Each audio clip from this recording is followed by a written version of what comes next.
अजीज़ दोस्तों, अस्सलाम वालेकुम, नमस्ते, सत श्री अकाल, गुड आफ्टरनून। भारत में मेरा आज 5वां दिन है।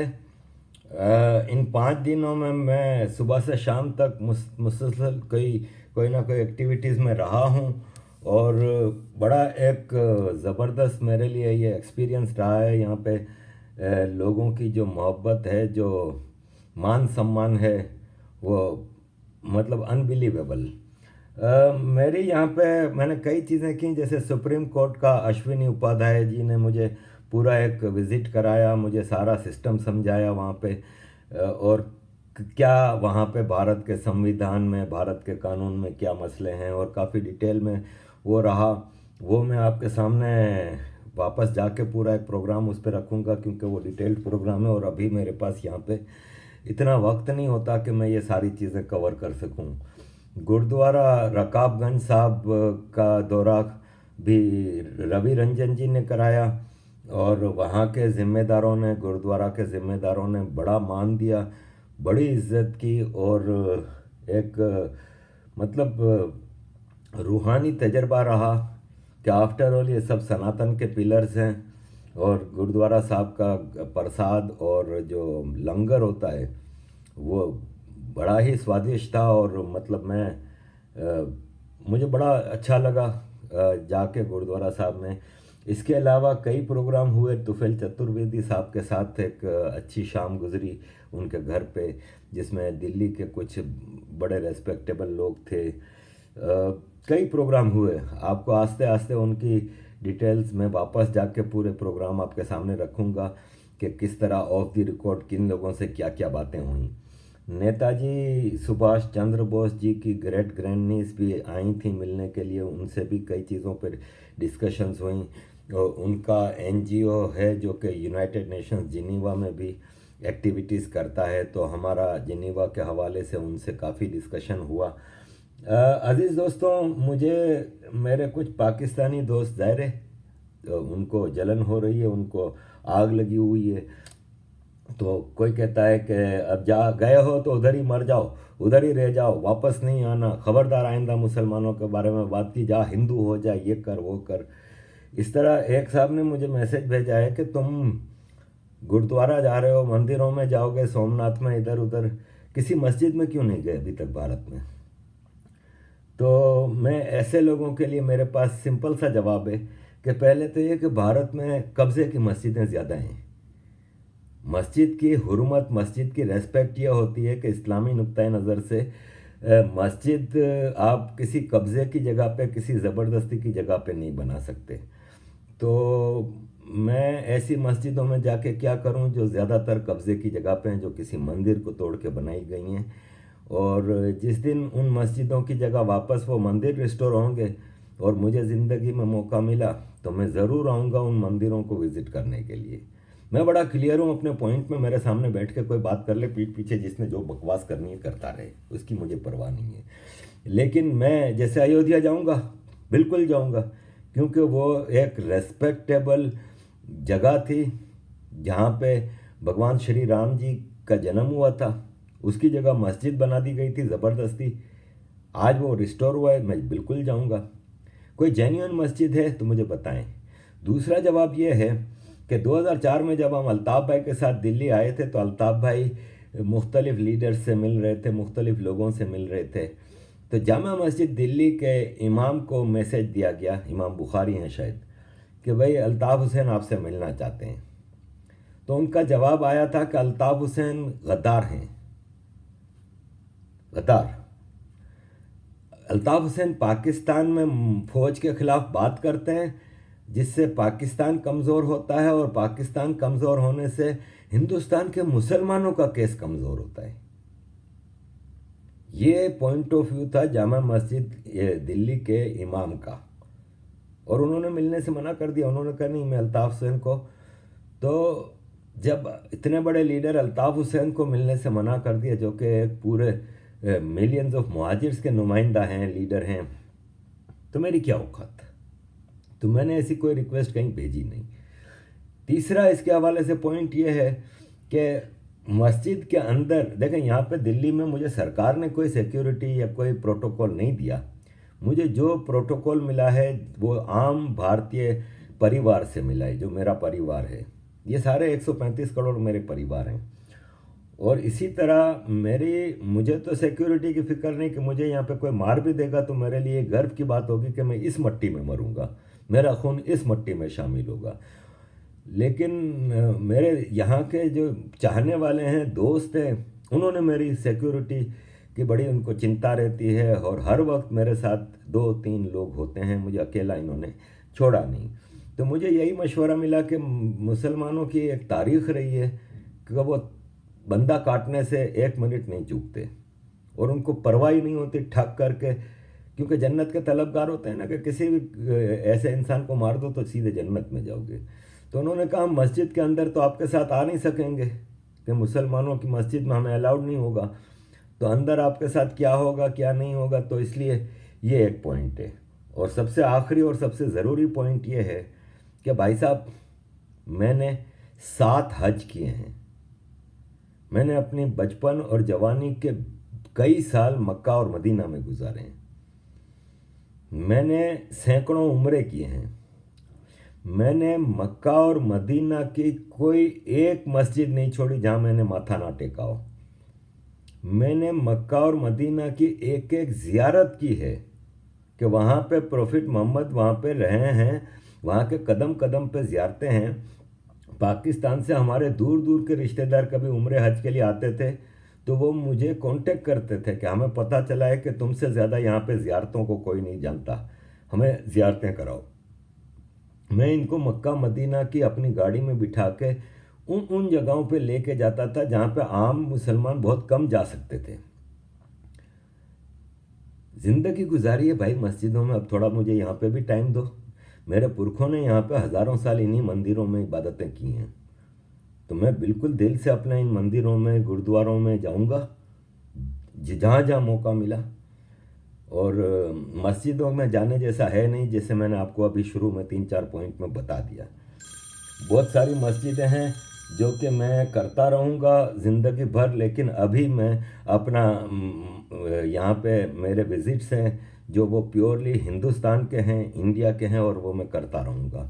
इसलिए मुझे अभी आप प्लीज़ इन चीज़ों पे आज़ाद छोड़ दें। और अगर मेरे हवाले से आपको कहीं कोई नेगेटिव पॉइंट है तो आप डिस्कस करें, ज़रूर करें।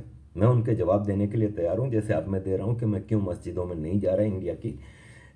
मस्जिदें यहाँ पे पॉलिटिकल हैं, कब्ज़े की जगह हैं, और जब तक ये सारे कब्ज़े ख़त्म नहीं होते मैं हिंदुस्तान की मस्जिदों में नहीं जाऊँगा। हिंदुस्तान में मेरा ट्रिप बहुत अच्छा रहा है। मैंने यहाँ पे कई चीज़ें की हैं जो कि आपके साथ आस्ते आस्ते पेश करूँगा।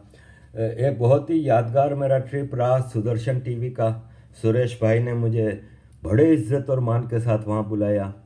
वहाँ मैंने बड़े बड़े भारत के जो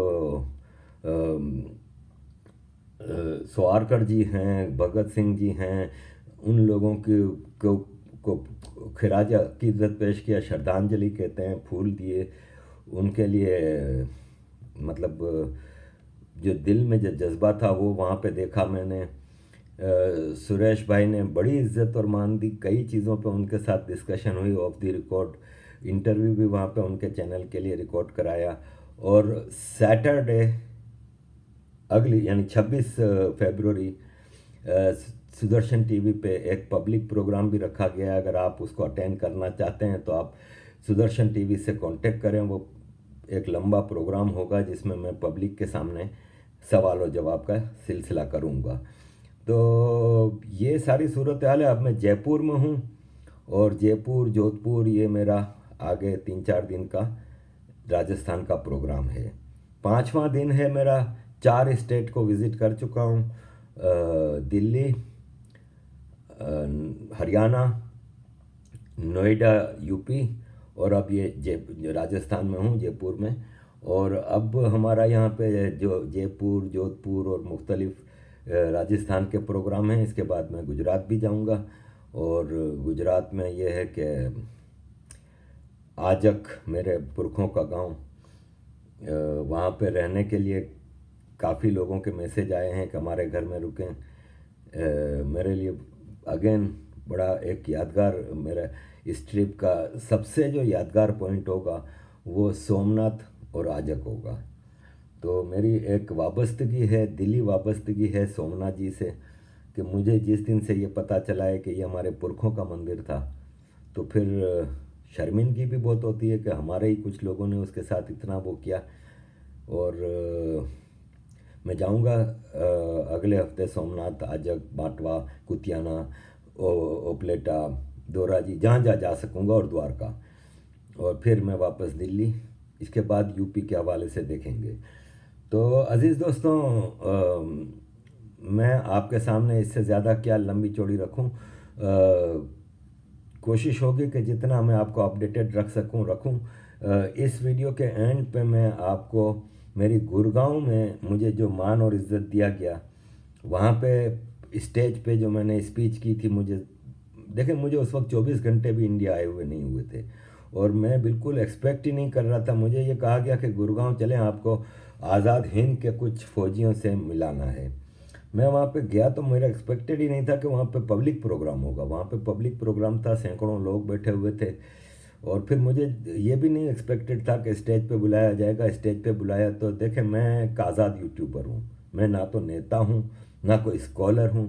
मेरे जो मन में होता है वो मैं बोल देता हूँ। वो आपके साथ 7 मिनट की मेरी स्पीच जो मैंने वहाँ की थी वो शेयर कर रहा हूँ, वो सुनिए। और अगर मैं गलत हूँ कहीं भी, तो कोई भी आप में से मुसलमान है, हिंदू है, सिख है, ईसाई है, जैन है, पारसी है, इंडियन है, पाकिस्तानी है, अफ़गानी है, अगर मैं गलत हूँ तो मुझे आप आर्ग्यूमेंट्स भेजें, मैं उसकी रोशनी में अपने आप को करेक्ट करने की कोशिश करूँगा अगर मैं गलत हूँ। अजीज़ दोस्तों, thank you very much for your support, keep supporting. जय हिंद, जय श्री राम, वंदे मातरम। जो दिल में है आपके सामने रखता हूँ।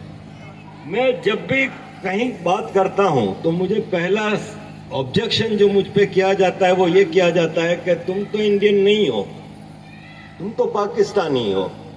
मैं वहाँ पे उनसे ये कहता हूँ कि मैं पाकिस्तानी नहीं हूँ, मैं पाकिस्तान ऑक्यूपाइड वेस्ट इंडिया से हूँ, क्योंकि वो अंग्रेज़ों ने एक स्पेशल इलाका बनाया था अपने मकासद के लिए। अंग्रेज़, अमेरिका, उस वक्त के सुपर पावर, उनको एक बफर जोन चाहिए था, वो उन्होंने बंटवारा किया था। कुछ यहाँ के लोगों की गलतियाँ भी थी जिन्होंने जल्दबाजी में उस फॉर्मूले को एक्सेप्ट कर लिया, और उसका नतीजा ये है कि वो जगह जहाँ मैं पैदा हुआ वो आतंक का आज दुनिया में सबसे बड़ा गढ़ है। मुझे कहते हैं तुम पाकिस्तानी नहीं हो। मैं पाकिस्तान में कराची में पैदा हुआ। कराची सिंध में है। क्या भारत के नेशनल एंथम में सिंध नहीं है? तो मैं कैसे हिंदुस्तानी नहीं हूं, मैं कैसे इंडिया का नहीं हूं, जब भारत का नेशनल एंथम कहता है कि Sindh is a part of India, तो मैं तो सिंध में पैदा हुआ हूं। क्या सिंध हिंद के बगैर मुमकिन है? दूसरा, मैं लंदन में रहता हूं, 37 साल से मैं परदेश में हूं, 20 साल की उम्र में पाकिस्तान छोड़ा। आज मैं लंदन में कहीं भी जाता हूं, मेरे पास 26 साल से फ्रेंच नेशनलिटी है, मुझे कोई फ्रेंच नहीं कहता, मुझे कहता है तुम पाकिस्तानी हो। 37 साल से पाकिस्तान से बाहर रह रहा हूं, मैं पाकिस्तानी हूं। मेरा सवाल ये है कि मेरे पिताजी यहाँ पैदा हुए गुजरात में, मेरी माताजी यहाँ पैदा हुई गुजरात में, और उससे पहले हजारों साल से हमारी पीढ़ियां यहीं पैदा हुई, यहीं मर गईं। क्या हम हिंदुस्तानी नहीं है? सिर्फ 20 साल पाकिस्तान में गुजारने की सजा ये है कि हमें हमारे देश से अलग कर दिया जाए? मैं यहाँ पे नेशनलिटी नहीं मांगता, मैं नहीं कहता मुझे आप यहाँ पे रहने की जगह तो कुछ दो, मुझे इंडियन होने का अधिकार तो मिलना चाहिए। मैं अपने आप को इंडियन, अपने आप को भारतीय मानूं, ये मेरा अधिकार है। मैं ये अधिकार मांग भी नहीं रहा, मैंने तो ये ले लिया है अधिकार, और मैं दिल से इस देश को अपना देश मानता हूँ। मैं बात करूंगा कुछ पाकिस्तान की। पाकिस्तान में हम जब पैदा हुए, छोटे छोटे थे, मदरसों में जाते थे, स्कूल में जाते थे, तो हमें जो किताबों में पढ़ाया जाता था जो टीचर्स पढ़ाते थे उसमें कहीं ना कहीं छुपा होता था कि हिंदुस्तान तुम्हारा दुश्मन है और हिंदू तुम्हारा दुश्मन है। तुम्हारे भाई वहां पे भी कुछ रहते हैं, लेकिन हिंदुस्तान और हिंदू तुम्हारा दुश्मन है। मैं सलाम करता हूं अपने माताजी को, पिताजी को कि उन्होंने वो नफरत कभी हमारे दिल में जगह नहीं बनाने दी।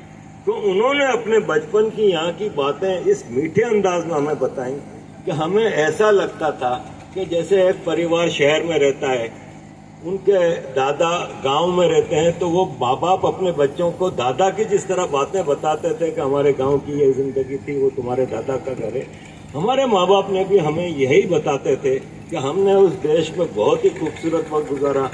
पता नहीं रात में वो कौन सी घड़ी थी जब रेवड़ की तरह ढकेल दिया गया कि जाओ पाकिस्तान जाओ, तुम्हारे लिए नया देश बन रहा है, जन्नत बन रही है।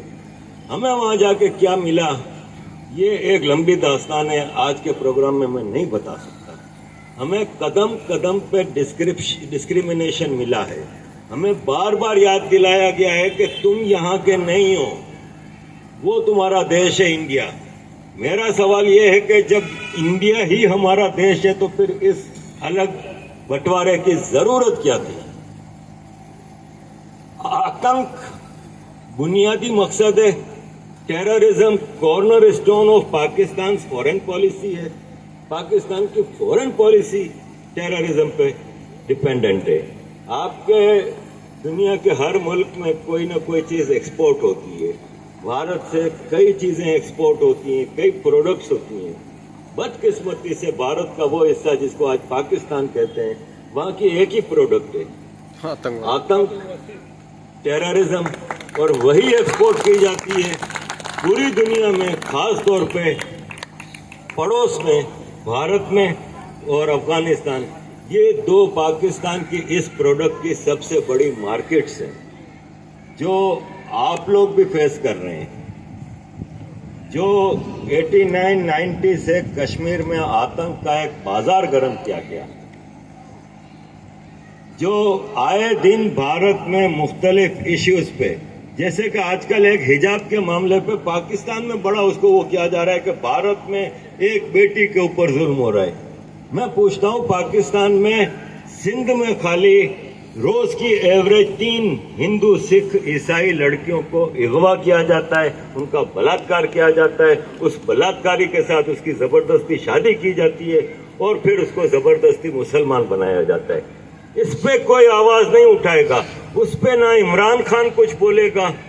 और ये रोज हो रहा है और सदियों से हो रहा है, सालों से हो रहा है, और इसको कोई रोक नहीं पा रहा, इसके ऊपर कोई आवाज नहीं उठाता। यही हमारे देशवासी हैं जिनसे मैं ये विनती करता हूं सबसे पूरे भारत से कि और कुछ नहीं मांगते, सिर्फ हमारे हक में आवाज उठाएं कि वहां का इंसान, पाकिस्तान का इंसान बहुत जुल्म बर्दाश्त कर रहा है, बहुत तकलीफ में है और इंसानों जैसी जिंदगी नहीं गुजार रहा। मैं इतने बड़े लोगों की मौजूदगी में ज्यादा वक्त नहीं लूंगा। आखिर में आज के प्रोग्राम के हवाले से मेरा प्रणाम नेताजी को। मैं बचपन से तो हमें यही सिखाया गया कि जिन्ना ने आज़ादी दिलाई, गांधी ने आज़ादी दिलाई, नेहरू ने आज़ादी दिलाई। अब जाके हमें पता चला जब हमने हिस्ट्री को सही मानों में पढ़ना शुरू किया कि ये ना होते तो हमें ऐसी टूटी फूटी आज़ादी भी शायद ना मिलती। ये इन्हीं का प्रेशर था जिस पर अंग्रेज ने सोचा कि इनको जैसी तैसी बंटवारा करके आज़ादी दे दो, वरना जिस हिसाब से नेताजी ने एक फौज खड़ी की, एक मूवमेंट चलाई, तो अंग्रेज को डर यह था कि कहीं यहाँ से भाग के ना जाना पड़े, इज्जत से निकल लो और अपने फॉर्मूले को इम्पोज करके निकल लो। तो नेताजी की मेहरबानी है कि आज आज़ादी की सांसें हम ले रहे हैं, जो भी आज़ादी मिली है।